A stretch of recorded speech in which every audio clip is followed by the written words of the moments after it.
5 days into the 2018 FIFA World Cup, and what a cracking start it's been. A five-star performance from the home side, a couple of upsets yesterday, a missed penalty, and a hat-trick from a certain Mr. Lindiwe. Well, an exciting World Cup so far, Julia. Perhaps some of the tournament favourites not living up to expectations. And speaking of expectations, no wins yet from an African side. And we've got an African legend in studio, Okocha, to chat about that match between Nigeria at the weekend. So send us all your questions, and we are going to be delving all into those questions a little later on the show. Welcome to On the Ball.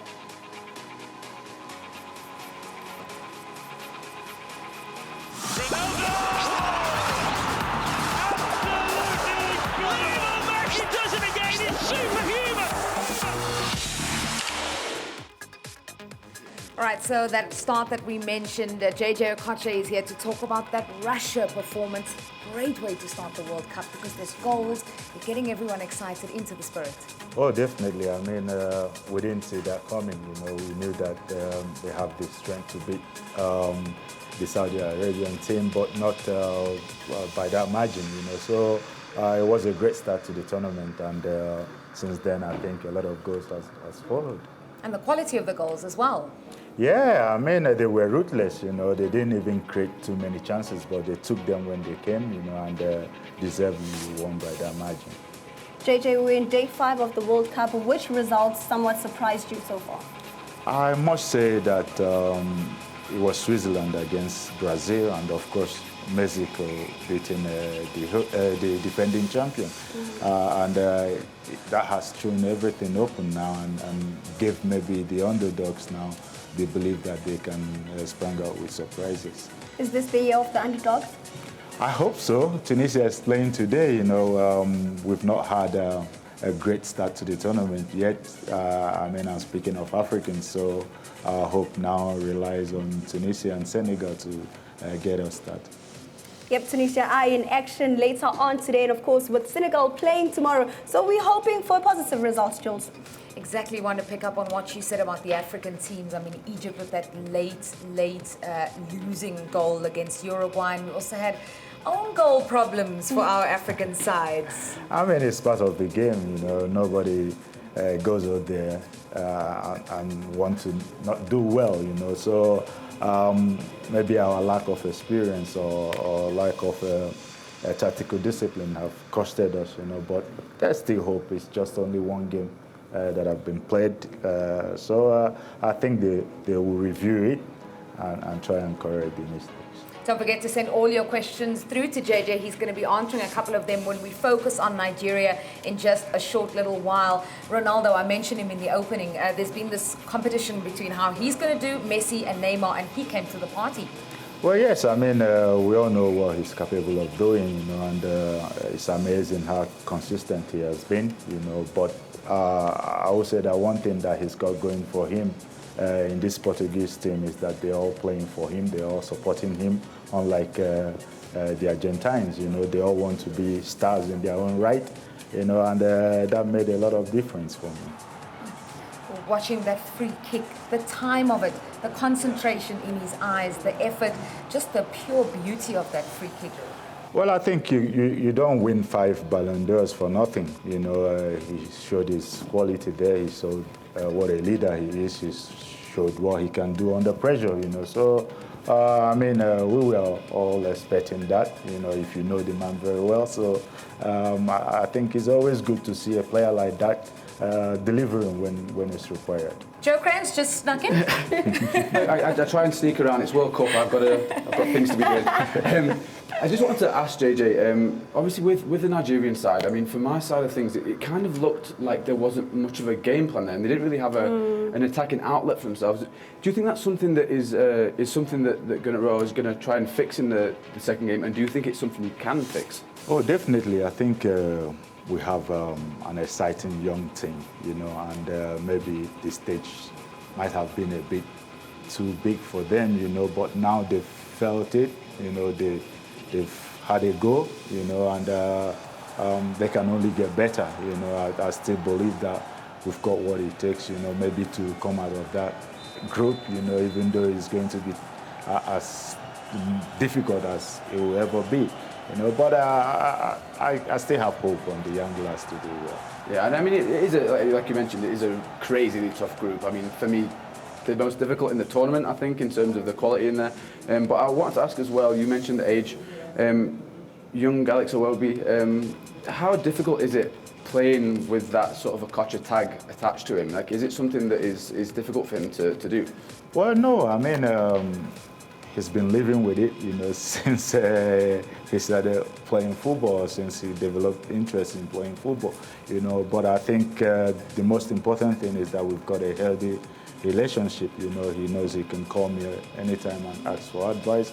I can always call him as well and tell him what I've observed, you know. So he's got the platform, you know, to become a great player, and I'm so happy with what he has done here.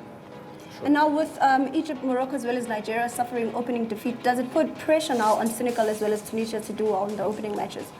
Well, no. I think I have to see the positive side of it. You know, they've sat back now and watched some of the games. They know that they can only better our results so far. So, I mean, it should give them the courage to go and try to be the first African nations to get points in this World Cup.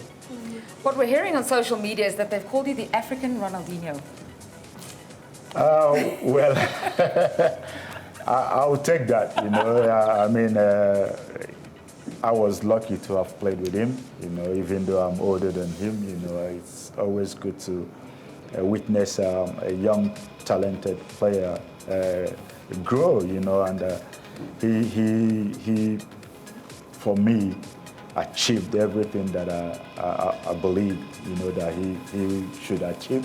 You know, and of course, yeah, I'll take it any day if I've been called African Ronaldinho. It can't have been nice trying to play against both of you guys at the same time. That must have been a nightmare.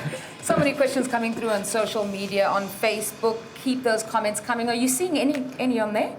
Nothing yet, but you can continue sending us those messages. One question I'd like to know from Jay is that, do you think Nigeria will get out of this group?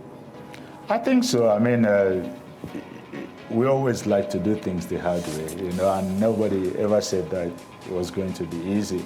You can lose your first game and still bounce back, you know, and qualify, and mathematically we are still in it. And as long as we are still in it, there's still that belief. So I'm still very optimistic.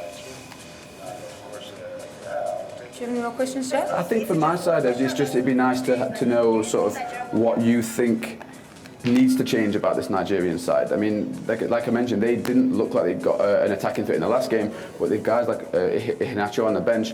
Do you think that it's a case of just throwing in all the attacking players, Ahmed Musa as well, and just saying, look, let's just make a real go of this now? Well, I think it's about time that the manager be brave, that it's the time that he needs to be brave, you know, and take the right decision. I think he was trying to attach sentiment to his selection in the first game, you know. For me, he didn't play some players in their right position, and by doing that, they didn't play at their best, you know. So I saw his interview after the game. He said that things might change. Yeah, it was all in German, but luckily for me, I speak a bit of German, so I understood quite what he said after the game. And for me, it was all about him accepting that we didn't play at our best. You know, of course there was a bit of glimpse, you know, that gave us hope, you know, in that game. It was not all negative, but then I think he agreed with some of us that he needs to change. Yeah.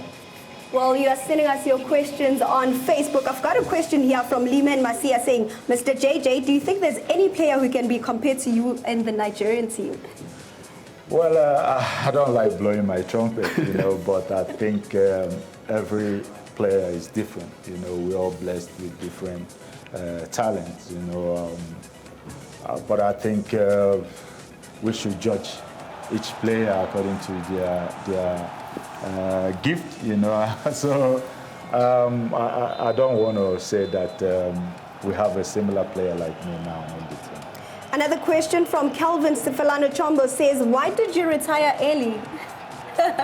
Well, I used to be very competitive, you know, and I like to lead, you know, and then when I thought that I couldn't lead anymore, I never wanted anybody to carry me along. I've always loved to carry people along, and I thought maybe it was the right time for me to say goodbye. Will you one day coach Nigeria? I've always said that I will never be a coach, you know, but I think maybe with age I might change that opinion, you know, because if I feel that the nation maybe requires my help, you know, and I'm in a position to do that, why not? One question that's really popular is which African nation do you think, before we mention the guy who's just snuck in here, which African nation do you think will go the furthest? Well, it's difficult to say now, you know, because we haven't picked any point, you know, and that it will be fair for us to wait and see what Tunisia got to offer, and Senegal as well, before we can talk about that. Neil, welcome to On the Ball. Thank you. I actually answered the question myself. I thought you were asking me, am I going to coach Nigeria one day? And the answer obviously is no, because JJ is going to hire me as his assistant. So we're going to coach it. He's still carrying people. He's going to be carrying us on air for 2 games later today. So good. I must say, it's like being on the set of the Kardashians here. It's lovely. With all the social media on Facebook. Hello, Facebook people. Do you even have Facebook? No. But I'm on WhatsApp. I didn't have a phone for 10 years. Oh, wow. Oh, wow. That's a big WhatsApp. improvement. Wow. Aren't you on WhatsApp? No, I'm not on WhatsApp. You've been part of all the action. You've been anchoring match Yes. streams. Your thoughts so far on this year's competition? It's been unbelievable. It's been fantastic. And yesterday was a great example of that you can't rock up at the World Cup and expect to just win. So Germany caught a real wake-up yesterday. And it wasn't that they played poorly. Mexico, I don't know if JJ agrees with me, they were fantastic. And I thought Switzerland were also very, very good. So we've had twists and turns. The Ronaldo show on Friday night was just unbelievable. So in many respects, it's been a dream start. Plus, of course, the host nation, Russia, winning 5-0. So it's fabulous. And more action today. Yep. A lot of people are still asking, even though you've already spoken about him, about Alex Iwobi. I think SuperSport viewers know I'm a big Arsenal fan, so I want to know about him. Even after the season they had. Stop it. Oh, just saying.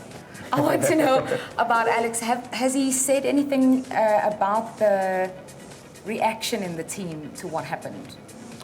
Well, yes. I mean, I'm limited to what I can reveal. Of course. But of course, they were not happy with the result, and they have said that they will try and improve. You know, and of course, they've realized now that it's not about entertaining. It's all about picking points now. It's all about doing what is required, you know, to see the team through to the next round. So they've taken the criticism on board, you know, and hopefully they will put all in practice in the next game.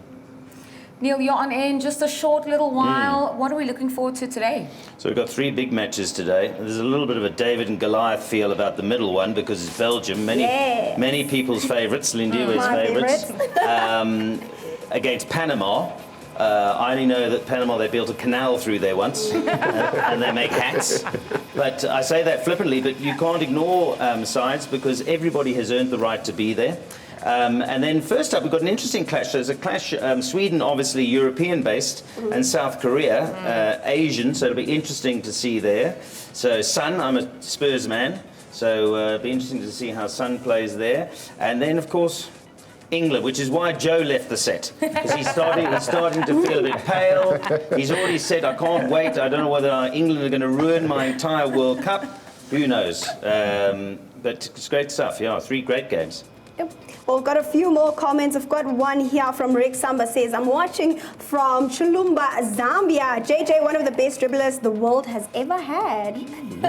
I said it on FanFest on Saturday, and it's quite well known that he's He's so good, they named him twice. It's a common Absolutely, saying. yeah, absolutely. Definitely. And he was that good too. Yeah, certainly. I'm sure he's still got some skills. At some point in his stay, we're going to hear from him. But we do have to end off on the ball, and we give that honor today to JJ because we have 6 languages in which we are broadcasting on your World of Champions. One of those is Pidgin. JJ is fluent in Pidgin, and so you're going to wish Nigeria well and say goodbye to all our on the ball viewers. Okay, my people, na JJ, I say make I tell you, I say make una try.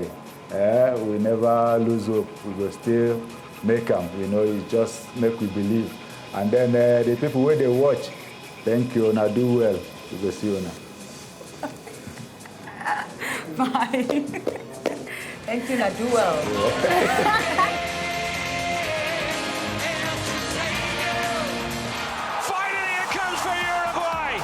Look what it means to Egypt. Ronaldo. Oh, genius! Messi is denied! The small nation stands